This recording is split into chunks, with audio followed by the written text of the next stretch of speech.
tan x।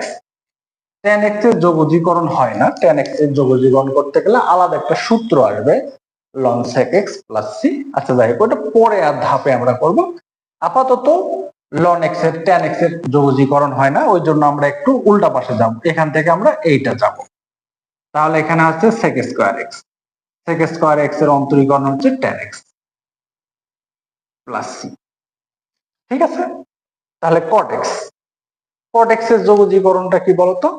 তাহলে cosec x এটা থাকলে তাহলে হচ্ছে মাইনাস cot x। তাহলে cot x এর যোগজীকরণ হচ্ছে cosec স্কয়ার x এর যোগজীকরণ হচ্ছে মাইনাস cot x। তাহলে এটা হচ্ছে cosec স্কয়ার x dx। তাহলে এটা হচ্ছে minus cot x plus c। ঠিক আছে, তাহলে দেখো এই যোগজীকরণগুলো অন্তরীকরণ যদি আমার মাথায় থাকে তাহলে যোগজীকরণের সূত্রগুলো অবশ্যই হবে। ঠিক আছে, তাহলে আর একটা দেখো sec x। তাহলে sec x, sec x এর অন্তরীকরণ কি বলতো? sec x tan x। তাহলে sec x tan x এর যোগজীকরণ কি?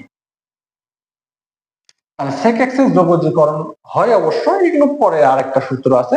আপাতত আমরা এটার অন্তরীকরণ শিখবো এইভাবে, আর যোগজীকরণ শিখবো sec x tan x। dx সমান সমান লেখা যায় শুধু sec x প্লাস c। ঠিক আছে, আশা করি তোমরা বুঝতে পারছো। তাহলে দেখো cosec x, cosec x এর কি লেখা যায়? Minus cosec x cot x। তাহলে cosec x cot x এর যোগজীকরণটা কি? cosec x cot x,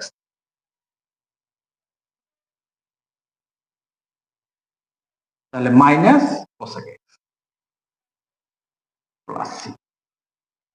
এই হলো আমার অন্তরীকরণ থেকে যোগজীকরণ যাওয়ার যে সূত্রগুলো আমাদের খুবই দরকার, অর্থাৎ প্রথম অধ্যায়ের জন্য। পরবর্তী অধ্যায়ের জন্য আলাদা কিছু সূত্র আছে, মেইনলি এই সূত্রগুলো জানা আমাদের খুবই দরকার। আমি চাই তোমরা সূত্রগুলো খুব ভালো করে মাথায় রাখো, আর সূত্রগুলো যদি মাথায় রাখো তাহলে ইনশাল্লাহ তোমাদের আর কোনো সমস্যা হবে না। আর আমি এই অধ্যায়ের অঙ্কগুলো তোমাদের পার্ট পার্ট আকারে দিব। আমি প্লে লিস্ট তৈরি করব, প্লে লিস্টে গেলে তোমরা ধারাবাহিকভাবে পর্ব 1 পর্ব 2 বা পার্ট 1 পার্ট 2 এইভাবে যেগুলো দেওয়া থাকবে এবং লিঙ্ক দেওয়া থাকবে ধারাবাহিকভাবেই পাবা। ধন্যবাদ সবাইকে, ভালো থাকো। আসসালামু আলাইকুম রহমতুল্লাহি ওয়া বারাকাতুহু।